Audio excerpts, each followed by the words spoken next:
মালদা জেলার মুকুটে নয়া পালক। আম ও সিল্কের পর এবার মালদার আশাপুরের বেগুন পেল জিআই ট্যাগ। খুশির হাওয়া মালদার কৃষক মহল থেকে শুরু করে জেলা প্রশাসনের সর্বত্র। চেন্নাইয়ের জিআই সংস্থা registered Ashapur fruits and vegetables growers welfare সোসাইটিকে এর স্বত্বাধিকার দিয়েছে। মালদার বেগুন চাষিদের মতে আশাপুরের বেগুনের স্বাদ অন্য বেগুনের থেকে আলাদা। 25 থেকে 30 বছর ধরে বেগুন চাষের সঙ্গে যুক্ত চাষিরা বহু কষ্ট করে উৎপাদন করা বেগুন জিআই ট্যাগ পেয়েছে। জিআই ট্যাগ পাওয়ায় লক্ষ্মী লাভ হবে বলে আশাবাদী বেগুন চাষিরা। কলকাতা, শিলিগুড়ি, রায়গঞ্জ, কাটিহারেও এই বেগুন যায়। ভাদর মাস থেকে লাগাবো, ভাদর আশ্বিন মধ্যে। কার্তিক মাসে ভার করি আমরা বেগুনটা, লবান ধরি। কেমন চাহিদা থাকে? চাহিদা প্রচুর।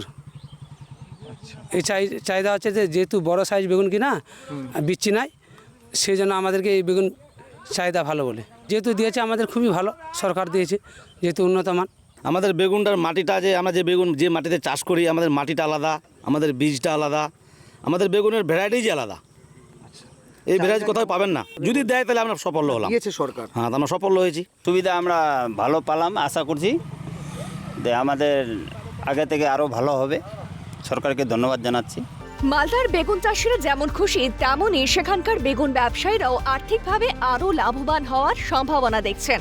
এই সরকার, বর্তমান সরকার আমাদেরকে যে জিআই স্বীকৃতি দিল, এতে আমরা অত্যন্ত আনন্দিত এবং খুশি। কিন্তু এই আনন্দ আর এই খুশি আমি তাদের প্রতি উৎসর্গ করতে চাই যারা মাথার ঘাম পায়ে ফেলে এই সুস্বাদু বেগুন খুব সুন্দরভাবে উৎপাদিত করে এবং আমাদের বাজারে নিয়ে যাই। সেই বাজার থেকে আমরা বিভিন্ন জায়গায় রপ্তানি করি।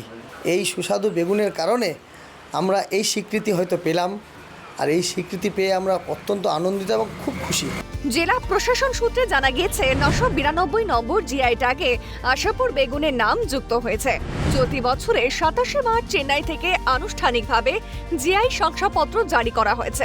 এই স্বীকৃতির নেপথ্যে রয়েছে দীর্ঘদিনের প্রচেষ্টা। আশাপুর বেগুনের স্বতন্ত্র বৈশিষ্ট্য রয়েছে। চাষ পদ্ধতি ও আশাপুর এলাকার ভৌগোলিক বৈশিষ্ট্যের জন্য ফলন ভালো হয়। সেই প্রচেষ্টার ফলেই মিলেছে এই কাঙ্ক্ষিত স্বীকৃতি।